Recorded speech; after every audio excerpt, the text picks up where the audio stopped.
जी, आपको ये बात समझ में आ रही है?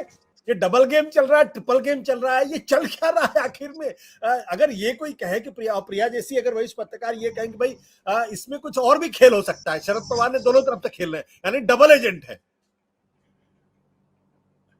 विजय जी आपको अनम्यूट करना पड़ेगा।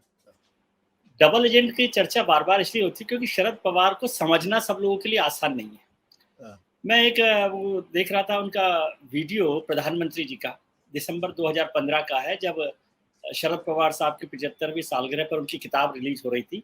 तो प्रधानमंत्री जी ने एक बात बोली कि शरद पवार जो है किसान भी हैं मोटे तौर पर, और किसान होने का फायदा यह है कि वो मौसम को पहले पहचान लेते हैं।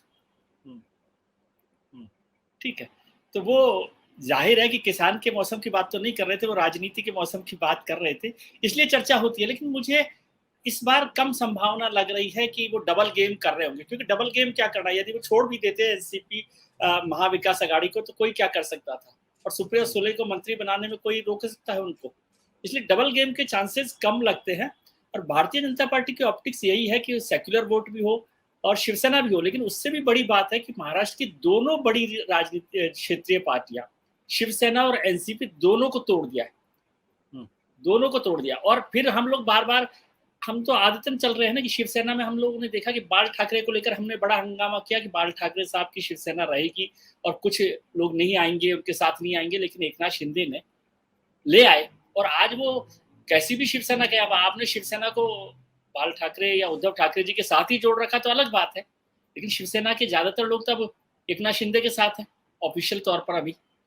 और ऐसा ही अब अजीत पवार साहब और प्रफुल्ल पटेल जब आ गए हैं तो वो एक तरह से उसको स्प्लिट तो कर ही दिया उन्होंने। तो दोनों बड़ी राजनीतिक पार्टियों को खत्म करना या तोड़ देने से भारतीय जनता पार्टी को जो हिंदुत्व के वोट का संकट था शिवसेना के साथ, वो खत्म हुआ, और एक सेक्युलर वोट या मराठा वोट का कुछ हिस्सा उसे मिले। तो ये तमाम कोशिशें उसके साथ है। डबल गेम के चांस मैं तो इतना नहीं समझता राजनीति को, शरद पवार साहब को, लेकिन कम लगता है, क्योंकि डबल गेम की जरूरत क्या है शरद पवार को। बिल्कुल। और इससे एक विपक्षी एकता का जो गठबंधन का जो माहौल बनने लगा था, जो गुब्बारा बन रहा था, उसको तोड़ने में भी भारतीय जनता पार्टी को एक मदद मिली है। अब आप देखिए ना कि विपक्षी एकता की बैठक भले ही कोई भी कारण हो फिर से टाल दी गई है, अब वो सेशन के बाद में होगी। तो लगातार इस सब बातों को मिलाकर यदि 17-18 जुलाई को ही होगी वो, ये अच्छा फिर से कहा गया है।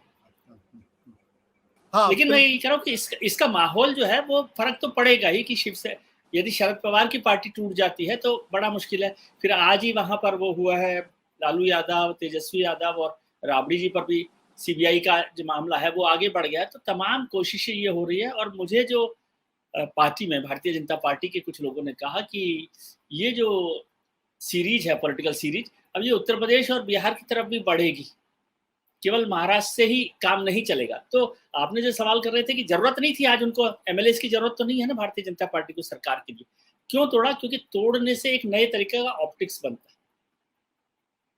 सत्य हिंदी का ऐप डाउनलोड करें गूगल प्ले स्टोर पर।